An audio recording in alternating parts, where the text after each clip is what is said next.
নমস্কার বন্ধুরা, সকলে নিশ্চয়ই ভালো আছেন। আমিও ভালো আছি। আজ আপনাদের জন্য নিয়ে চলে এসেছি খুব সহজ পদ্ধতিতে অসাধারণ স্বাদের ফুলকপির একটি রেসিপি। এটা রুটি, পরোটা বা ভাত দিয়েও পরিবেশন করা যায়। রেসিপিটা পুরোটা দেখার জন্য সকল বন্ধুদের কাছে অনুরোধ রইল। ভালো লাগলে অবশ্যই রেসিপিটি একটি লাইক করবেন। এখানে আমি একটা ছোট সাইজের ফুলকপিকে এইভাবে ছোট ছোট টুকরো করে কেটে ধুয়ে জল ঝরিয়ে নিয়েছি।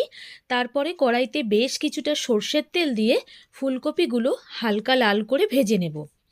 এই সময় ভাজার সময় লবণ হলুদ যোগ করে ভেজে নিতে পারেন, তবে আমি অল্প লবণ দিয়েই ভেজে নিয়েছি।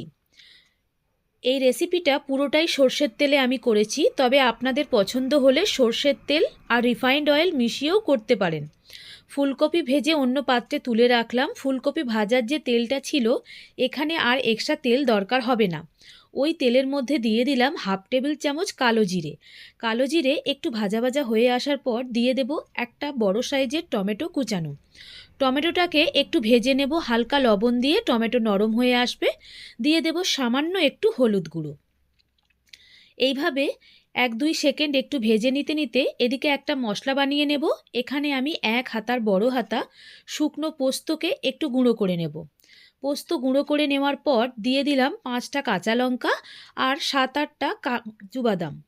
কাজু বাদাম দেওয়ার পর অল্প জল দিয়ে একসাথে ভালো করে পেস্ট করে নেব। পেস্টটা বেশ স্মুথ তৈরি করতে হবে। এদিকে যে টমেটোটা ভাজছিলাম বেশ নরম হয়ে গেছে। কালো জিরের সাথে খুব সুন্দর টমেটোর কম্বিনেশনে একটা গন্ধ বেরোতে শুরু করেছে। এই সময় বেটে রাখা পোস্তটা দিয়ে দেব। তবে আপনারা চাইলে পোস্তটা ফুলকপি দেওয়ার পরেও দিতে পারেন। আমি পোস্তটা দিয়ে সামান্য একটু কাজু বাদাম দেওয়া আছে বলে নেড়ে চেড়ে কষিয়ে নেব। হালকা 3 থেকে 4 সেকেন্ড মতো নেড়েচেড়ে নেওয়ার পর ভেজে রাখা ফুলকপিটা যোগ করে দেব। ফুলকপির সাথে সমস্ত পোস্ত কাজু বাদাম একসাথে মিশিয়ে ভাজতে থাকবো আর সামান্য একটু চিনি দেব। যেহেতু নিরামিষ রেসিপি তাই একটু মিষ্টি দিলে ভালো লাগে, তবে আপনাদের অপছন্দ হলে নাও দিতে পারেন। এবারে হাফ কাপ মতো জল যোগ করে ফুলকপিটা একটু ফুটে ওঠার জন্য অপেক্ষা করব। ওপর দিয়ে আবারও একটু চেরা কাঁচা লঙ্কা যোগ করলাম। ঝালের পরিমাণ আপনারা বুঝে ব্যবহার করবেন। এই রেসিপিতে যা কিছু ব্যবহার করেছি সব আমার প্রয়োজন মতো, তবে আপনাদের প্রয়োজন অনুসারে কম বেশি করে নিতে পারেন।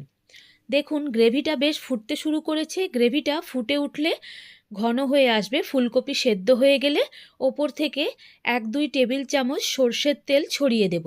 তারপরে গ্যাসের ফ্লেম বন্ধ করে ঢেকে রাখব। কিছুক্ষণ পরে পরিবেশন করব ফুলকপি পোস্ত।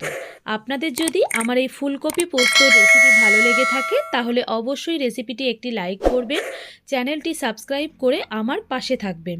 আজকের মতো তাহলে এই পর্যন্ত বন্ধুরা, সকলে ভালো থাকবেন, সুস্থ থাকবেন। আবারও ফিরে আসব নতুন একটি রেসিপি নিয়ে।